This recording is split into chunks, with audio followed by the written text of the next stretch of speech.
So, I'm a big fan of Kingdom Death and have been for a really long time.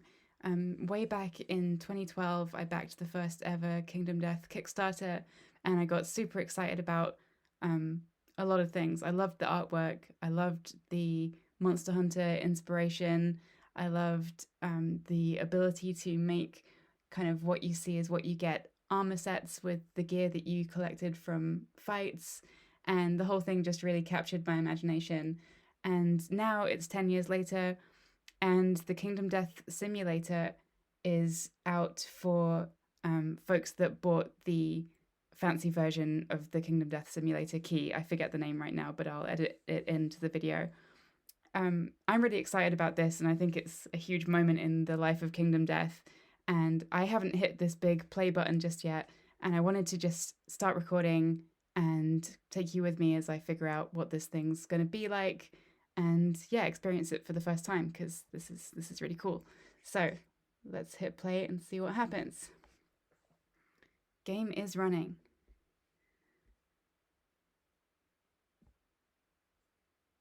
Okay. Apparently the game is running. There's a settings button there that doesn't seem to do anything. We can go through the different patch notes. Okay, so it took a few seconds to load, maybe like 30 seconds to bring up this loading menu here. And we can see that the software is copyright Adam Poots Games, LLC. Very exciting. Okay, I've got the beach ball indicating that something is happening. I'm hoping that my little MacBook Air can handle whatever is going to happen. Okay, I'm hearing some noise. Wow, this is really exciting. Okay, wow, this is so interesting.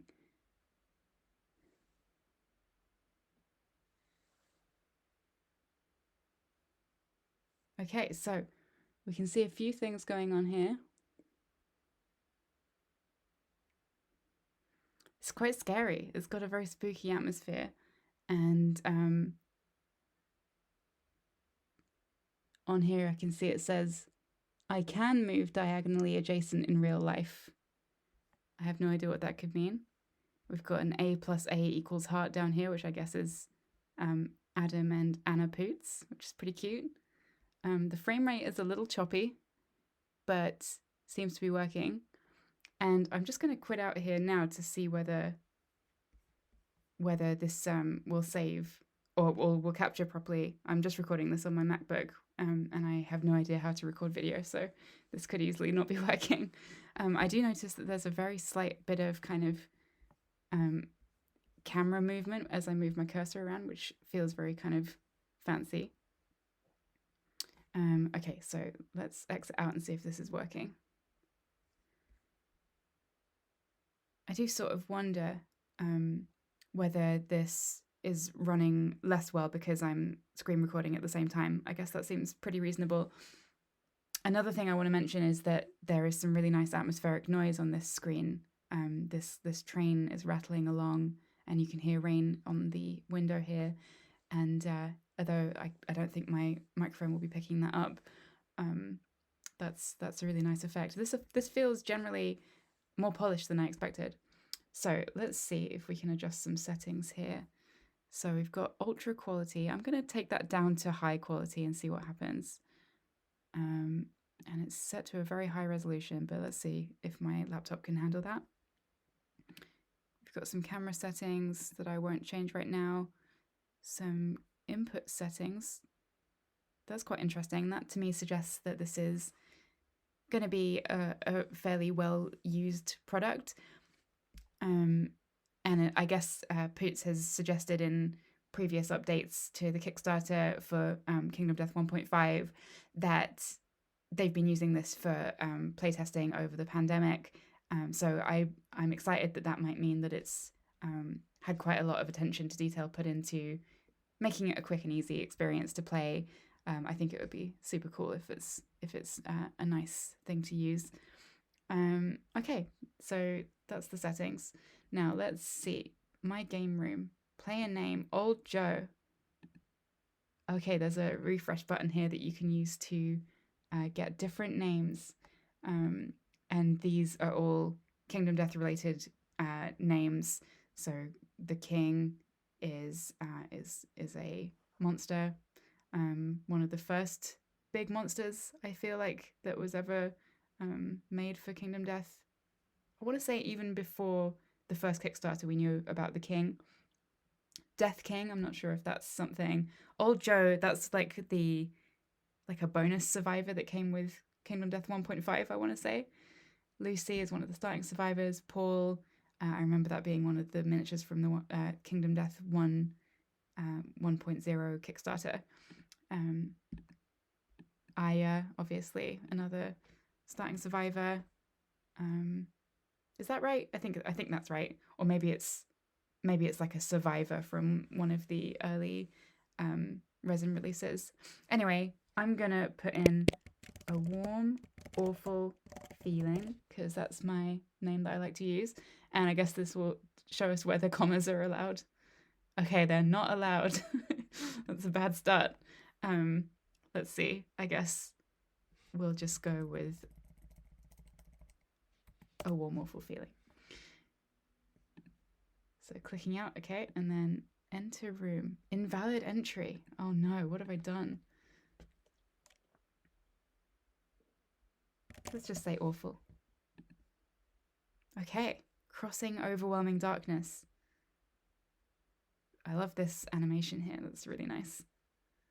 And this is actually running quite nicely. I don't know if it's just because I turned it down too high from Ultra, but it seems to be, it's not too choppy, even though I'm screen recording.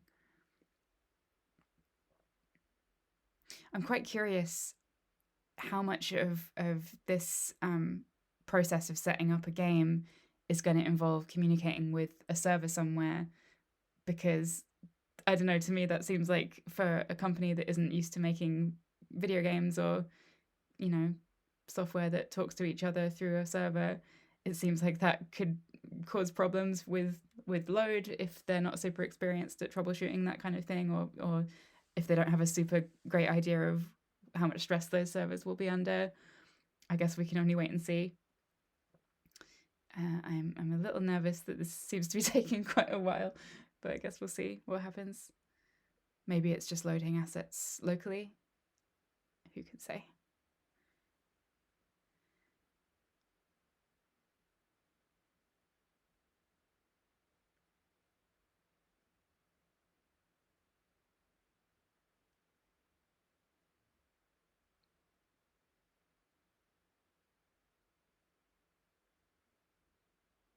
I'm just noticing as I'm waiting for this that there's a nice effect with the raindrops coming down through the condensation on this window. That's quite pretty. It really seems like someone really knows what they're doing with graphics. I don't know what kind of engine this is, but it's really professional looking. I wasn't expecting anything like this at all. I kind of thought we would just kind of like get dumped straight into a table and it would be sort of like a tabletop sim kind of a deal. But this is looking very slick. I wonder if there's like tons of people right now on a Discord somewhere setting up games and stressing this.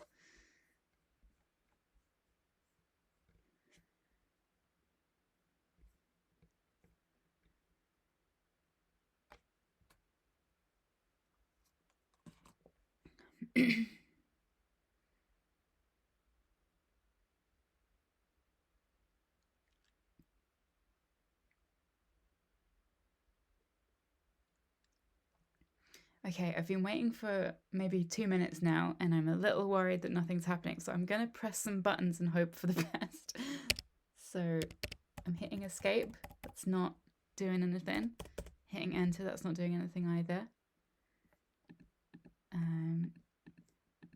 Oh, I wonder if there's Easter eggs on this screen somewhere. That wouldn't surprise me at all. I feel like there's a strong possibility that there's like a thank you Bukaka's reference somewhere on one of these pieces of furniture or something.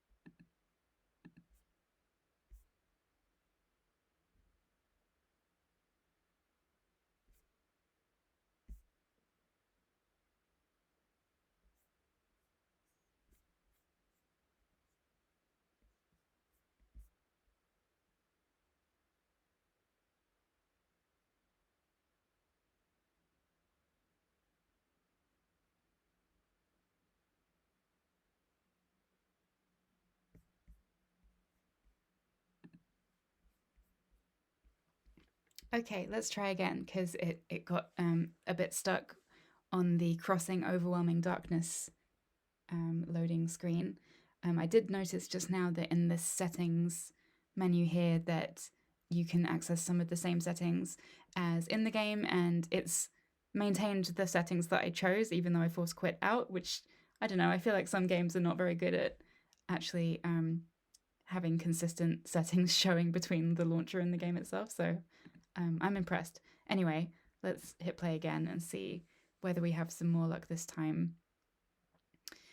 I saw on the page where you could buy a key for the Kingdom Death Simulator that it said, you know, this is an alpha product, don't expect full polish. So I came into this with pretty low expectations that it would be a very polished product. And I think I was emailed my priority key for this like 2 hours ago, and I imagine that's around the time that a lot of folks got their keys as well.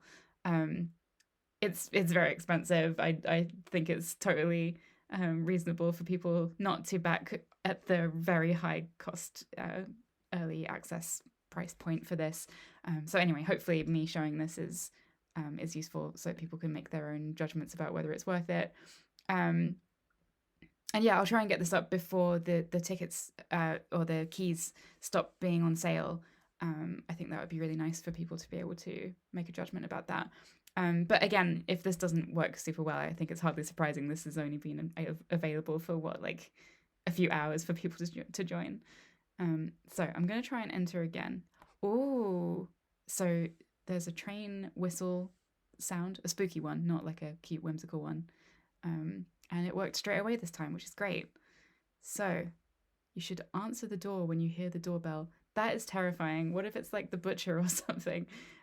I was already getting quite spooked out actually from the train noise. I mean, I'll try and capture some so that you can hear what it's like, but it's actually quite scary. And I think that there are footsteps mixed into it and various spooky noises, which make it very unnerving. Oh no, this is so scary. This looks like PT, that Silent Hill game. Oh god, this is too scary. Oh goodness. Okay, let's go down the hall a bit.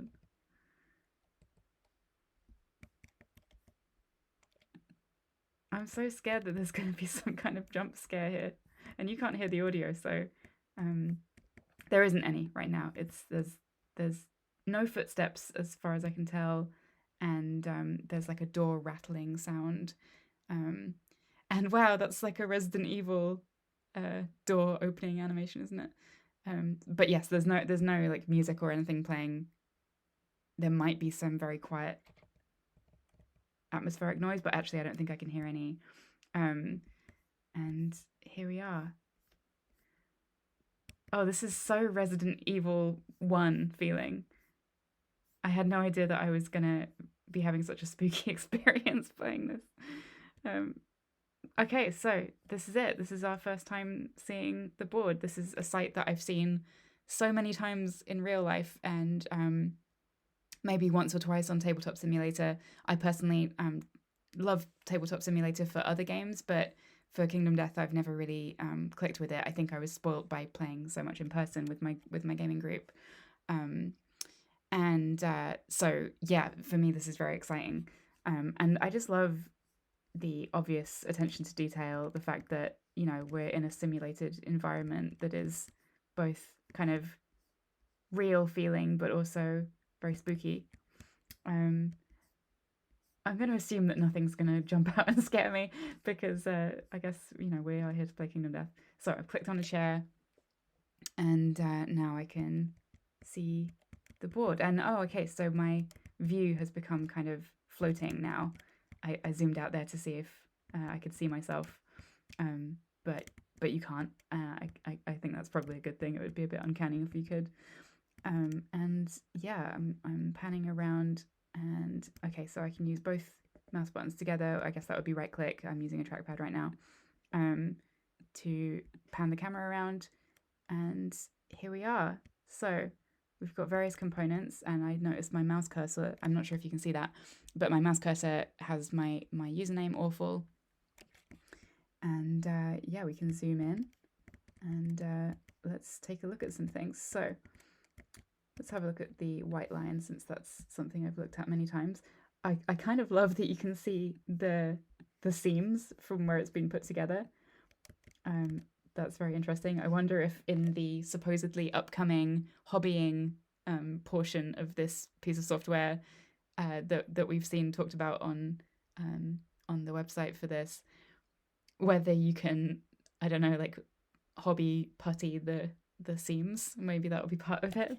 But it feels quite reassuring to see the same seams on this version of the model as I probably have on mine. Yeah, I mean, it looks great, doesn't it? It's got a really nice texture. I really like that it's got like a plasticky shine to it. It's not everything has nice texture work. It's not just kind of like a shoddily scanned in 3D print looking deal like you might get in Tabletop Sim. And yeah, these look really high quality. It is kind of beautifully nostalgic to look at these models as if for the first time after 10 years now of well, being very excited to have them and then having them and using them in games. Great. So I guess something that we need to know is what it's like to roll a dice. So I'm going to click on this dice. Okay, left clicking pans me around. Oh, interesting. Okay, so I left clicked on a dice and it seems to have zoomed me into it, and it's showing me a context menu where I can pick up the dice with E. I'm going to press E because I like keyboard shortcuts. Okay, nothing happened. Let's click on this.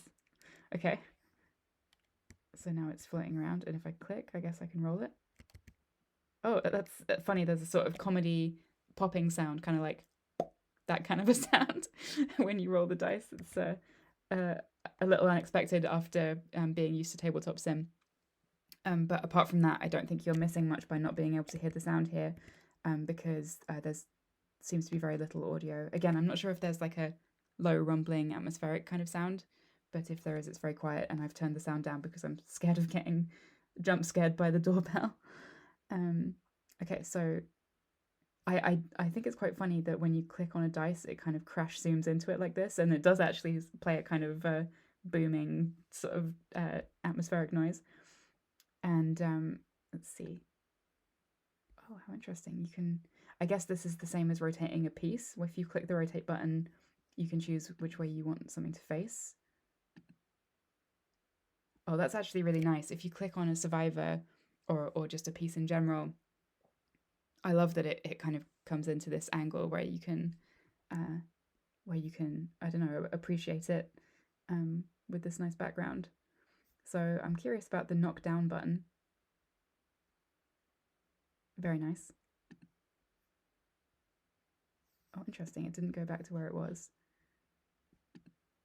Oh, okay. I clicked outside of the context menu and just catapulted my view somewhere.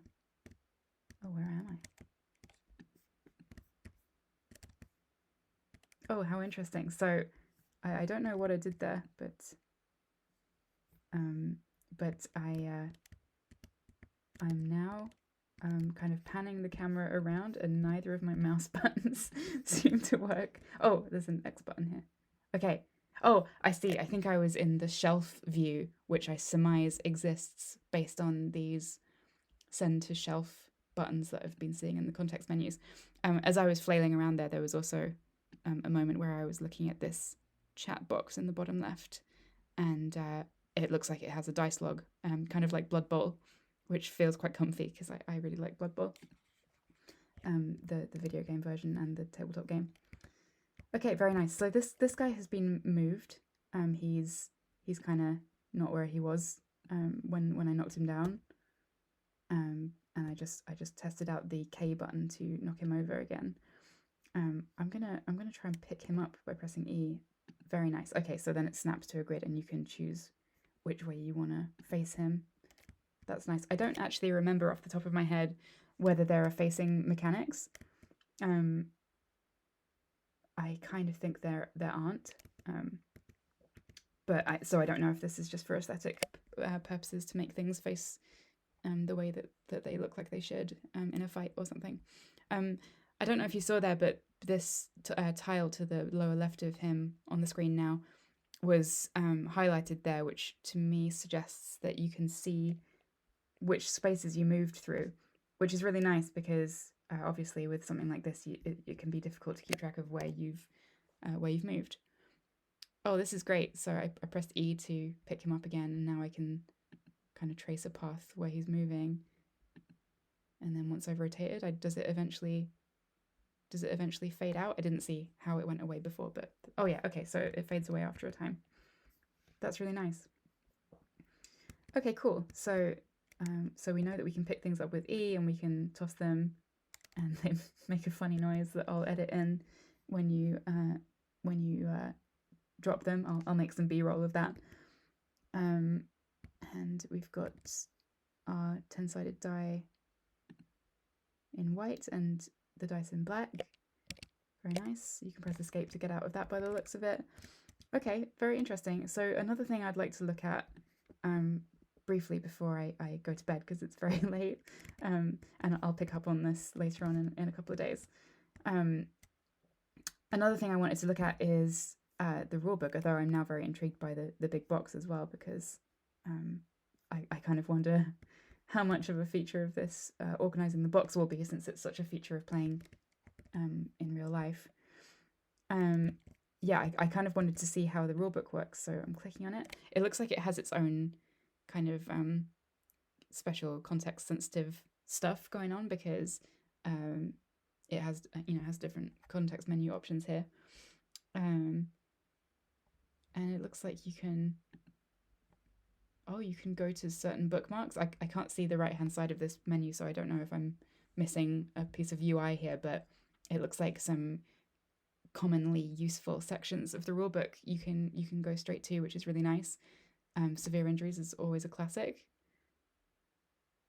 Looks like I managed to get past the page that I would have had to censor for YouTube, so that's nice. Yeah, very nice. Okay, and this is making me think that it's going to be very interesting to see how much of the game is kind of automated and how much you sort of do yourself. It looks like a very tactile experience that I guess is trying to mirror what it's like to play the game in reality, rather than, you know, cutting any corners and automating the process, which I kind of like, to be honest. I think that would make me more likely to use it compared with something like Tabletop Simulator, where someone's made, you know, very clever automations that do stuff for you. I think that's genius, but it diminishes some of the fun for me. Okay, so let's have a look at the box before I sign off for now. Oh, how lovely. If you click on it, it has that animation.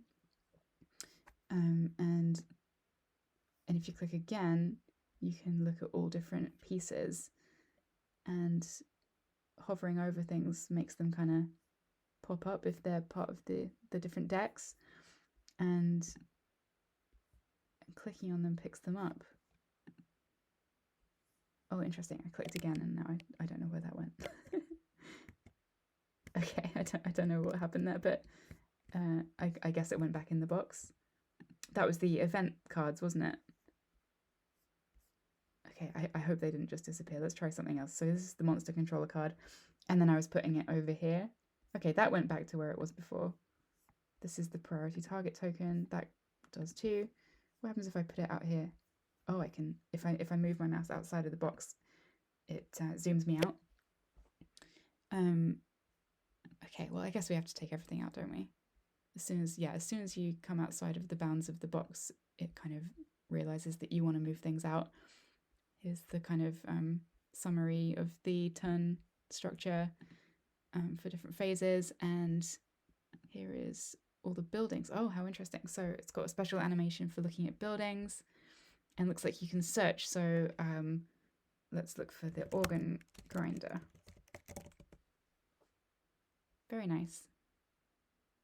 Great. Okay, there's so much that I would like to test, but to be quick, let's move on. Yeah, I don't know where my settlement cards went there. I'm just going to zoom out and see if they're anywhere to be seen. I can't see them. So the only thing for it really is for me to actually try and play a game, um, and see what kind of things I run into and whether they are real obstacles or not.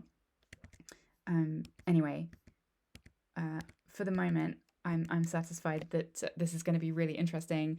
And if you've stayed with me somehow through this, then I hope you found this interesting as well. This was my first time ever making a YouTube video, and I hope it was kind of interesting. And yeah, if anyone somehow sees this, then let me know if there's something else that you'd like me to test out.